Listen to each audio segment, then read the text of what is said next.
Magandang araw po. Ako po si Joseph at ang kwentong ito ay tungkol sa isang albularyong gusto talagang patayin. Hindi dahil sa atraso, kundi dahil may tao at hindi tao na inupahan para tapusin siya. Noong taong mga 1981 nakatira pa kami sa isang baryo sa gilid ng bundok sa bahagi ng Quezon. Iyon yung tipong lugar na kapag lumubog ang araw, parang ibang mundo ang pumapalit. Madalang ang ilaw, madalas ang kuliglig at minsan may mga tunog na hindi mo matukoy kung hayop ba o hindi. Doon kami nakatira sa isang maliit na baryo. Magkakalapit lang ang bahay pero hindi sobrang dikit-dikit. Sa lugar namin, kilala si Mang Celso, ang albularyo. Medyo may edad na siya noon. Tahimik lang, hindi madaldal. Pero pag may nagkasakit, naalihan o sinapian daw, siya ang unang tinatakbuhan ng mga tao. Sa tabi naman ng bahay namin, nakatira si Tia Linda, kapatid ng nanay ko, at ang asawa niyang si Tio Norman, at may anak silang dalagita na si Inday. At sa best friend kong si William, halos sa bahay kami nila tumatambay kapag hapon. Normal lang ang buhay namin hanggang dumating ang araw na yon. Isang gabi, mga bandang 10:00, nagkukwentuhan lang kami sa labas ni na William. Walang buwan, makulimlim, at parang mabigat ang hangin. Joseph, parang ang tahimik ngayon ah. Sabi ni William habang nililinis ang itak niya. Tahimik talaga pag ganitong gabi, pero hindi ko gusto yung hangin, mabigat. Sabi ko naman. Napahinto kami nang biglang may humiyaw mula sa bahay ni Aling Celia. Isang matandang kapitbahay. Isang matinis na sigaw. Tila galing sa taong ginulpi ang kaluluwa. Dumagundong sa buong baryo yun. Teka, ano yun? Sabi ni William. Tumayo agad kami. Pagdating namin sa bahay ni Aling Celia, naroon na si Mang Celso. Inaawitan ang matanda habang nanginginig ito at tila hindi makapagsalita. Mang Celso, ano yan? Anong nangyari? Tanong ni Tia Linda, nakararating lang. Hindi sumagot ang albularyo. Imbis tinapik niya kami at sabi na nga, Huwag kayong lalapit. Hindi pa tapos ang pumasok dito. Nagkatinginan kami. Hindi tao ang tinutukoy niya. Habang sinisinaga ni Mang Celso ang paligid gamit ang lampara, napansin ko ang mga bakas ng paa sa lupa. Malalaki, mahaba ang daliri, may mga kuko na tila humiwa sa lupa. Hindi iyon bakas ng tao. Napalunok ako. Mang Celso, asong ba yan? Tanong ni Norman. Hindi siya tiyak. Kinuha niya ang maliit na bote ng langis habang minamasahe ang sintido ni Aling Celia. At doon niya binitawan ang unang kabigat-bigat na salita. Hindi ito simpleng aswang. May nagpadala nito. May misyon siya. Nagkatinginan kami. Anong misyon? Tanong ni Tia Linda. Ako ang pakay. Kinabukasan, nagtipo ng mga taga-baryo sa tindahan ni Kamiding. Doon namin nalaman ang kumalat na chismis. May anupahan na aswang para patayin si Mang Celso. Walang gustong magsabi kung sino ang pinanggalingan pero malinaw ang sinasabi ng mga dumadayong usapan. May galit sa albularyo at may kaya itong magbayad. Hindi ng tao kundi ng nilalang. Habang nagkukumpulan kami, lumapit si William sa akin. Joseph, narinig ko kay tatay kagabi. May nakita raw siyang nilalang sa may kawayan. Nakayuko kumakain ng parang pusa. Nanlamig ako. Teka, sigurado ka ba? Yun ang sabi niya eh. Hindi niya daw nakita ang muka pero sabi niya hindi normal ang galaw. Para bang pinipilipit ang mga buto. Hindi ako nakasagot noon. Ilang araw pagkatapos noon, sunod-sunod ang mga pangyayari. Una, nawawala ang mga manok ng ibang bahay. Walang dugo, puro balahibo lang ang natitira. May batang umiiyak gabi-gabi. Sabi ng nanay niya, may kumakaluskos sa bubong.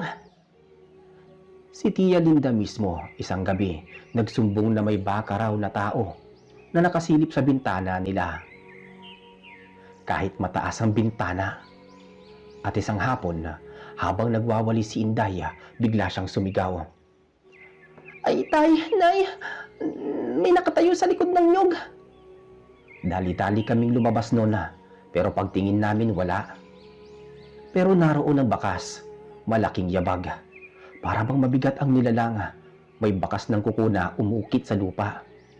Si Mang Celso ang dumating kaagad. Tinignan niya ang lupa.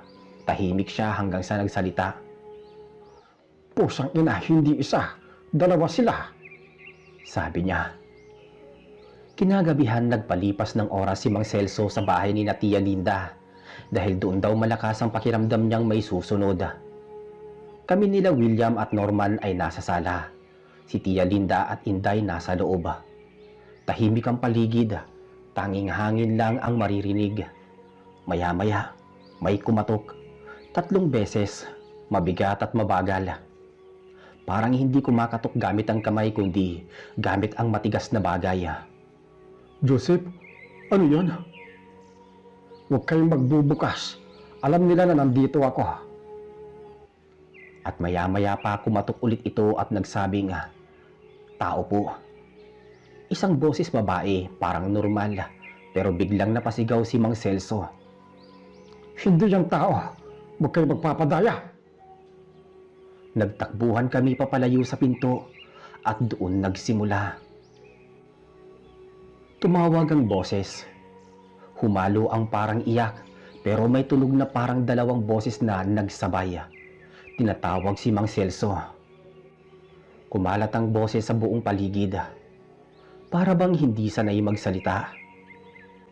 Hindi yan tao sabi ni Norman. Sumilip si William sa siwang ng bintana noon.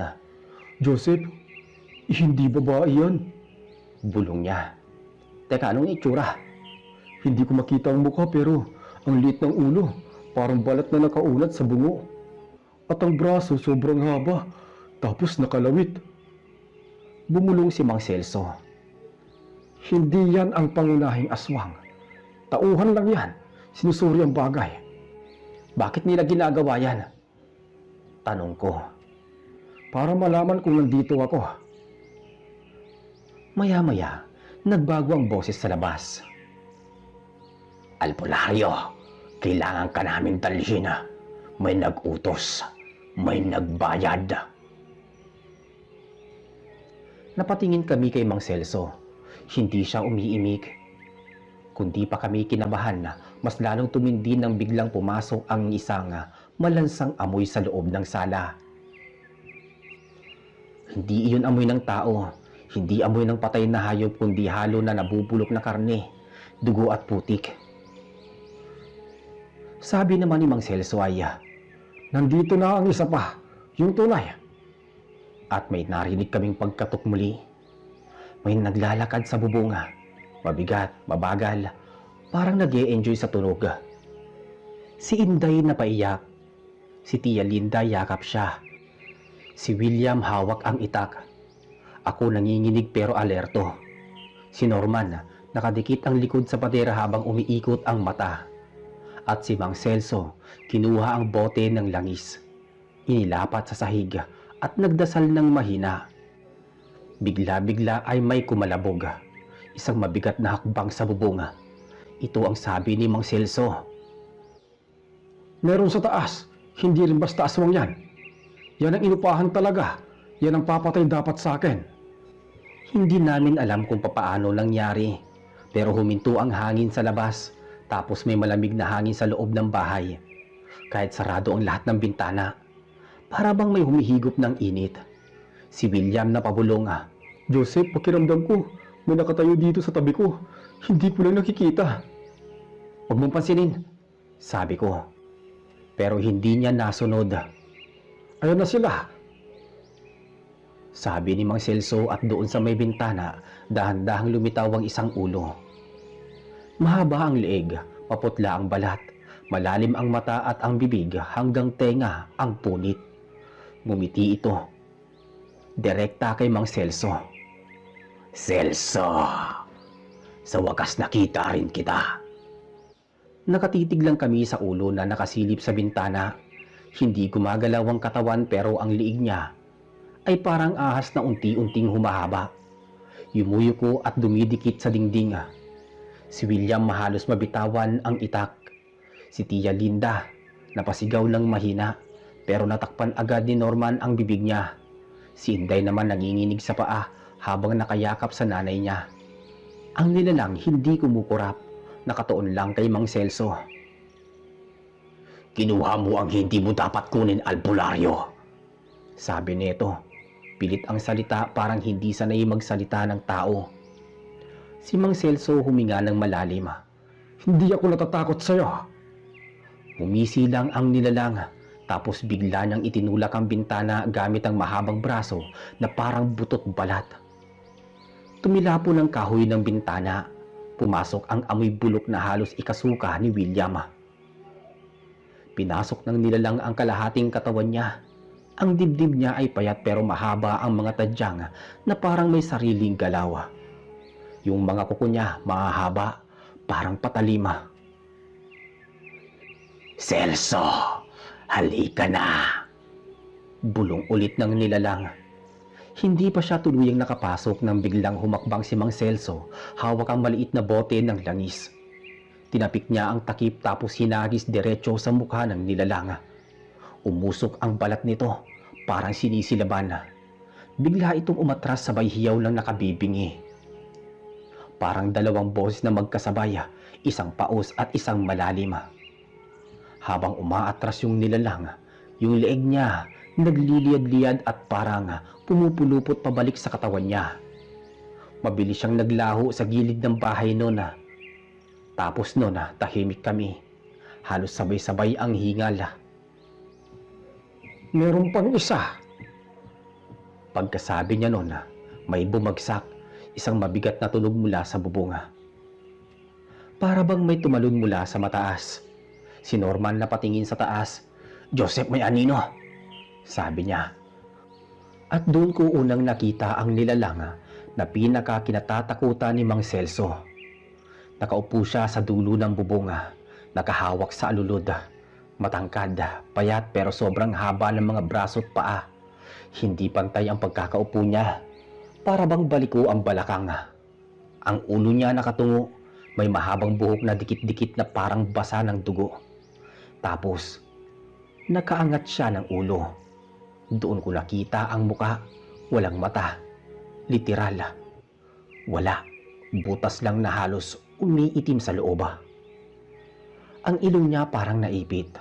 Halos wala na at ang bibig, lampas tenga ang punit. Tinawag niya ang pangalan ni Mang Celso. Hindi malakas ang boses niya pero ramdam mong buong-buo ang galit. "Joseph, hindi ko na to kaya. Huwag kang gagalaw. Para sa akin talaga tong nilalang na to." Hinawakan niya ang dibdib niya. Parang sinusuri ang hininga niya. Matagal ko nang alam na may gustong pumatay sa akin. Pero ngayon ko lang nakita ang inupahang demonyo. Gumalaw ang nilalang. Hindi naglakad, hindi rin tumalon.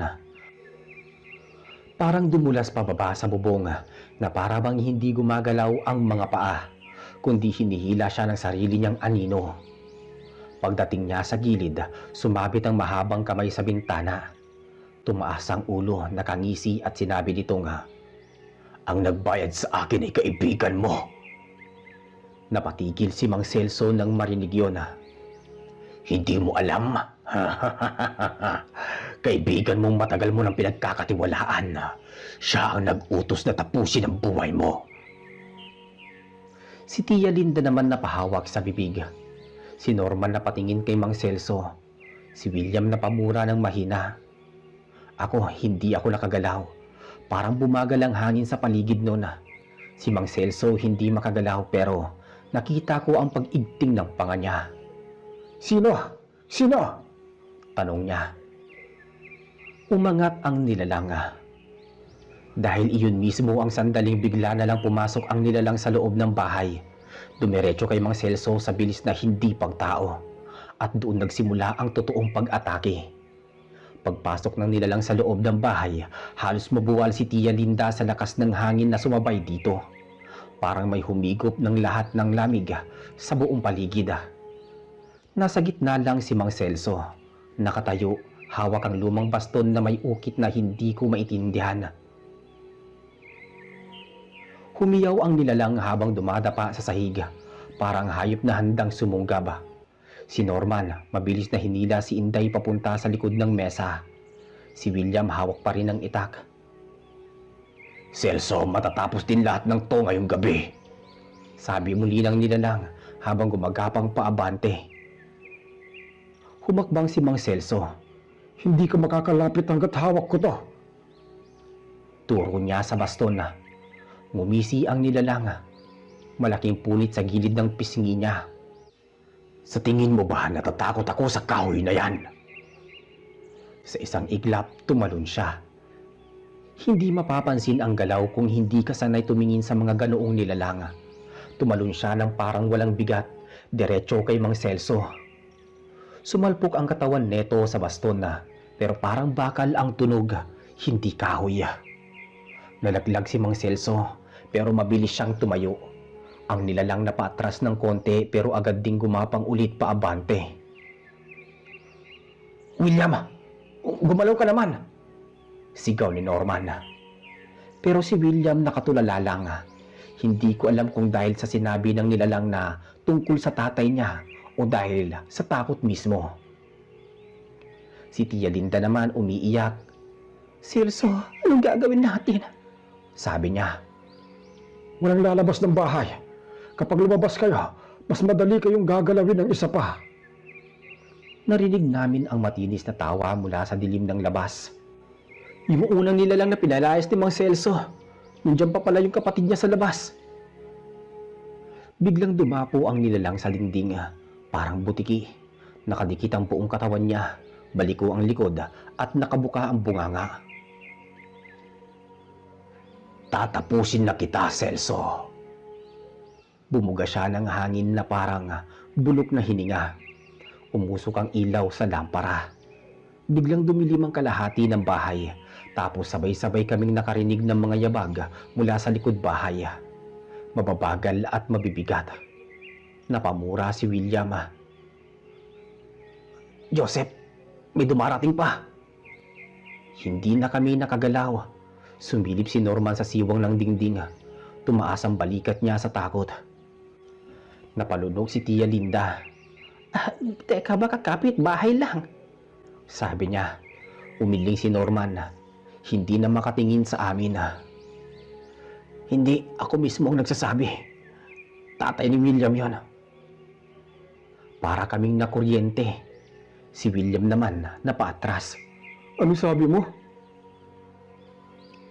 "Si Mang Eduardo papunta rito, pero hindi normal ang lakad niya." Nagpabalik-balik ang tingin ni Mang Celso sa nilalang na nasa dingding at sa pintuan. Pinaghahandaan na nila ako. Hindi pa man siya nakatapos magsalita. Bumukas ang pintuan sa likod. May kamay na tumama sa kahoy, isang mabigat na suntok. Sunod-sunod yun na 3 beses na malakas. William, anak, pagbuksan mo si tatay. Tawag ng lalaki sa labas. Mahinahon yun. Kumunot ang noo ni William. Tay, anong nangyari sa'yo? "Anak, may kailangan tayong ayusin." Napatingin kami kay Mang Celso. Nakahawak siya sa baston. Huminga ng malalim. Joseph, kapag nabuksan niya yan, pareho silang papasok. Hindi mo yan gugustuhin. Napatingala kami ulit sa nilalang na nasa dingding. Ngumiti siya mukhang gigil na gigil. "Tama ka, Celso. Magkasama na kami sa loob." Habang sinasabi niya yon, dahan-dahang nabibitak ang kahoy ng pintuan. May lumabas na itim na mga kuko at sabay halos kaming napaatras nang marinig namin ang sunod-sunod na boses mula sa labas. Isang babae. Pamilyar yun. "Celso, pagbuksan mo na." Boses ni Aling Rosa, asawa ng tatay ni William. Patay na dapat na 5 taon na ang nakakalipas, pero malinaw ang boses, humihingi ng pagpasok, at doon silang dalawa. sa likod ng pintuan. Humahabol pumasok habang ang aswang naman sa dingding handa nang tumalon para pumatay. Narinig namin ang sunod-sunod na pagaspas ng kuko sa labas, parang may kumakayod sa mismong gilid ng pinto. Hindi na kami humihinga sa sobrang takot. Si William naman nakapikit na lang habang dahan-dahang umuurong. Hindi pa pwede to. Hindi totoo to. Bulong niya. Pero narinig ulit namin ang boses ni Aling Rosa na dapat ay 5 taon nang nakalibing sa sementeryo sa may gulod. Celso, papasukin mo ako. Malamig dito. Nag-angat ng tingin ng aswang sa dingding. Tumigil sa paggapang at ngumisi. Para bang nag-e-enjoy siya sa paghihirap ng nangyari. Celso, handa na sila. Dalawa sila. Malakas sila. Hindi mo sila mapipigilan. Inilapit ni Mang Celso ang baston sa sarili niyang dibdib. Pinikit niya ang mga mata saglit. Parang may inuusal pero hindi namin marinig. Huwag mong bubuksan yan, William. Hindi na sila yung mga magulang mo. Sumigaw ang lalaki sa labas si Mang Eduardo. William, anak ko. Ako to. Huwag kang matakot. Pero ang boses niya kahit pilit na nagiging normal, may tunog na parang dalawang boses na ipinagpipilit na magsalita. Parang may umaalingaw-ngaw na hayop sa ilalim ng salita niya. Tay, bakit ganyan ka magsalita? Hingal na sabi ni William. Hindi alam kung lalapit ba o hindi. Bumuka ang bibig ng nilalang sa dingding. Tulungan mo sila. Pagbuksan mo, William. Magkakasama kayo. Sinubukan nitong tumalon pero bago pa man siya kumawala mula sa dingding, iniangat ni Mang Celso ang baston. Parang tinamaan ng napakalakas na hampas ang nilalang. Kumabig ang katawan neto paatras, sumalpok sa sahig at nagliyab ang balat niya na parang sinusunog ng hangin mismo. Napasigaw naman si Indaya. Hindi ko yung magagawa ng ilang beses. Ito ang huling pag-atras niya. Sabi ni Mang Celso. Habang nagpupumigla sa may sahig ang nilalang, biglang tumigil ang pagkatok sa pinto. Tahimik, napalingon kaming lahat. Celso! Celso, nandito na kami! Bulong ni Aling Rosa. Tapos biglang lumagutok ang pinto. Tumilapon ang kalahati ng bisagra. Nagbitak ang gilid ng pinto. Tatakbo ba tayo? Sigaw ni Tia Linda. Hindi. Kapag lumabas tayo, mas mabilis nila tayo mapapatay. Dito lang tayo. Mang Celso, yung isa pang aswang nasa labas pa, di ba? Hindi lang talaga isa, 3 lang sila. Parang sumadsad ang puso namin sa sahig. 3 pala ang nilalang na naghahabol kay Mang Celso. At nasa labas na ang 2. Isa rito ang patay na asawa ni Mang Eduardo. At sa dingding nagsisimula ng makatayo ang aswang na nahampas niya kanina. Nagpapalakas sila. Anong plano nyo? Humigpit ang hawak ni Mang Celso sa baston. Hindi nila kayang pumasok ng sabay-sabay kung hindi sila inanyayahan. Papaanong tatay ko? Hindi naman siya inanyayahan. Sabi ni William. Tumingin sa kanya si Mang Celso. Hindi na tatay mo yun. Maya-maya nanginig ang labi ni William pero wala na siyang nasabi. Maya-maya pa, nabiyak ang pangalawang bisagra. Kumulubot ang kahoy. May kamay na tumagos. Kulay abo, mahaba ang kuko, nangingitim ang laman. At narinig namin ang tunog. Tunog ng isa pang nilalang sa labas na naglalakad na papalapit at malakas at pabilis ng pabilis. Celso, hindi na magtatagal yung pinto. Tumikhim si Mang Celso. Kapag pumasok sila, isa lang ang haharapin ninyo. Napatras kaming lahat. Ako ang haharap sa 3. Ayos ka lang ba, Celso? Mamamatay ka, sabi ni Tia Linda. Huminga si Mang Celso ng malalim. Hindi naman talaga ako ang pakay nila. Siya. Tumingin siya kay William. Para kami sabay-sabay na napalunok. Si William umiiyak na hindi makatingin kay Mang Celso. Teka, bakit ako? Saglit na tumingin ang matandang albularyo sa pinto na halos bumigay na. Dahil anak ka ng taong umupa sa kanila. Nagsimula ang lahat sa tatay mo.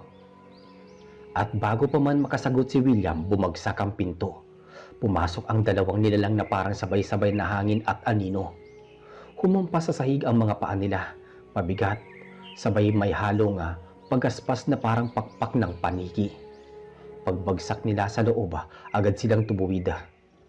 Ang mga mata nilang walang itima, purong puti, nakatitig kay William. Anak, bulong ng isang boses. Si William ay napasigaw. Tay, wag ka lumapit.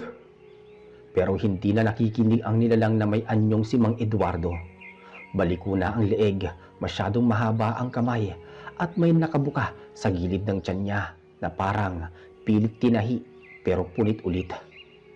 Samantalang si Aling Rosa o ang nilalang na ginagaya ang itsura niya, nakasuot pa rin ng lumang duster na inilibing siya kasama niya. Pero ngayon kulay abuhin ang balat, parang papel na basang iniwan sa araw. Celso, hindi ka makakatanggi, sabi ng nilalang na babae. Sumulpot ang nilalang sa kisame na nauna nang pumasok doon. Hingal siya, puno ng abo ang balat mula sa pag-atras na ginawa ni Mang Celso kanina. Pero buhay pa at mas galit. Tatlo na sila, lahat nakaharap kay William. Niyakap ni Tia Linda ang sarili, halos mapaluhod. Norman, anong gagawin natin? Hinila ni Norman si Tia Linda papunta sa likod ng mesa, kaya nagdikit ang ilaw mula sa lampara sa anino nila. Maya-maya pa, Lumapit kayo sa akin. sabi ni Mang Celso. Tumalikod siya saglit kay William. Huwag kang aalis sa pwesto mo. Kapag tumakbo ka, mauubos tayong lahat. Tumango si William kahit nanginginig. Humakbang ang tatlong nilalang. Ang unang kumilos ay si Mang Eduardo o ang nilalang na humiram ng balat niya. Inangat nito ang braso. May kulay abo na kuko na mahaba, kalahating dangkala, tapos bigla siyang umatake. Pero humarang si Mang Celso, itinapat ang baston. Nagkaroon ng pagsabog na tunog, parang dalawang bato na pinagdikit ng mariin.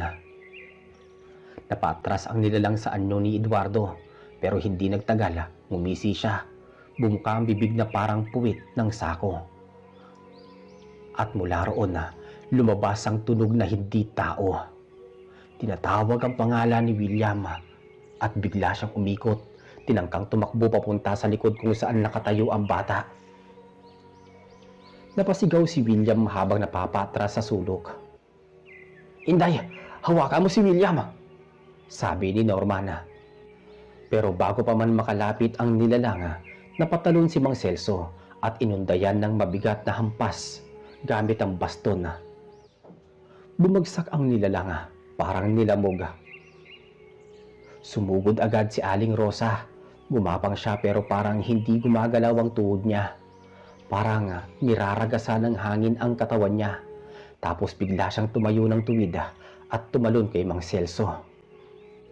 Inilagan siya ni Mang Celso, pero kinailangan niyang bitawan ng isang hakbang para hindi tamaan si William. Dahil doon nakahawak si Aling Rosa sa braso niya, at nang mahawakan siya, bumaliktad ang bahay sa ingay. Sumigaw si Mang Celso hindi dahil sa sakit kundi dahil sa biglaang paghigop ng lakas mula sa katawan niya. Mang Celso! Sigaw ni Norman. Naglaho ang kulay ng mukha ni Mang Celso. Kinain ng nilalang ang lakas niya habang nakakapit ito sa braso. Napatakbo naman si Tia Linda kahit nanginginig. Hindi, bitawan mo siya! Hinampas niya ang likod ng nilalang gamit ang baso mula sa mesa. Pero nang tumama ang baso, sumabog ito.